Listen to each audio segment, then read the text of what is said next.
Hello, so today we're going to be reviewing the Leica Q3, and I've been umming and ahhing about getting one of these because I've seen people use it, and my friends, when they take photos on this, it looks amazing. And the lovely people at Leica have loaned me this to actually review it, see how I feel before I part ways with around £5,400 to get one of these, which is very, very expensive, but it makes for a good travel camera.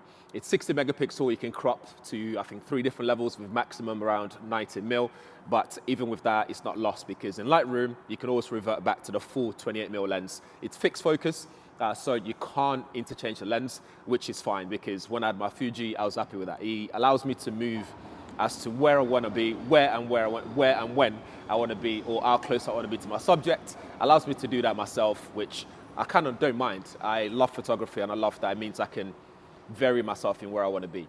Anyway, so I've been using this for a bit and probably just under a few days now, and honestly, it's changed my mind because I remember a long time ago when I also loaned a different Leica just to see what the hype is all about. I wasn't too happy with it. Focus was all over the place. It was very difficult to autofocus and stuff like that.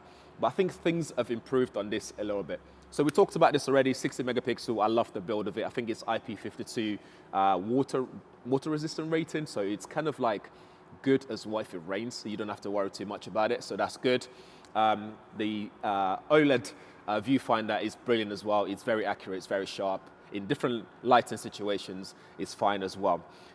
Elsewhere, we have just the simple dials. It's very flat on the front, so it's nice and easy to grab and take around with you. It's got thumb rest on it as well. A couple of buttons that aren't too labeled as well, which I kind of like the stealth look of it. A button to quickly change the focal length, so you can, the crop factor, so you can change that very easily. By the way, also not lost with that because in Lightroom, you can always revert back to the 28mm that you've got on there.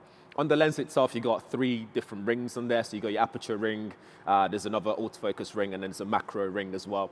I don't usually use the macro ring at all. Autofocus, I normally have an autofocus unless I'm shooting something more specific, then I change and switch to the manual focus. The aperture ring I use all the time unless I'm just being lazy and I just want to have it auto and just carry on with what I want to do. I also love the bottom of it. I love what they've done because you can charge this via USB-C now, which is great, but you got separate battery lock and your SD card are separate in where they're located. And I love the mechanism, the way it works, because the battery itself doesn't have a cover on top of it. So when you remove it, it's literally, oh, here we go. So it's just there, just exposed. So you can just pop that back in and it locks into place. And I love the same for the memory card as well. I think that is kind of genius, if you ask me. But that's pretty much it. If I have any qualms with the design, it would be that it's, yes, it's lightweight, I like that. But the qualms would be that sometimes I end up flicking the power switch without realizing I've left it on in my bag because it's so easy to flick on by accident and leave it in your bag. And by the time you get to where you're going, you would have lost some battery life, which is a shame. Also, this scroll on the back here, the scroll wheel on the back, I don't like how so recessed it is because it sits almost flush with the body of the camera, which makes it sometimes difficult to scroll it and you forget that it's there sometimes as well, which is interesting. The interface in terms of the menu is very easy to get on with, very easy. I don't have any problems with that at all. It's nice and bright, nice and sharp. It's also, you can also flip it as well, although it's not fully articulated, so you can't do selfie, you know, if you want to get selfie shots and stuff like that, you won't get that in here, unfortunately, but it does tilt enough to do those low down shots if you want to do that, or flick it the other way, you can sort of look up and still get some really cool shots as well. This can shoot 8K at 30 frames per second, 4K at 60, and you can shoot full HD ProRes. It's got BSI, CMOS sensor, and it's got in-body stabilization as well, so it's really good. In terms of the shots that I've been getting out of this, the shots are fantastic. I love the color science, I love the way they look. It looks great, especially those blurry background shots. You can move closer to your subject, move away from your subject the way you want to be. It's great for street photography. Honestly, it's fantastic in terms of the shots that I'm getting out of this. That's made me conclude that I actually really want one of these. I wouldn't use this for video because when you start shooting video, the battery life doesn't last that long and I wouldn't even bother with that at all.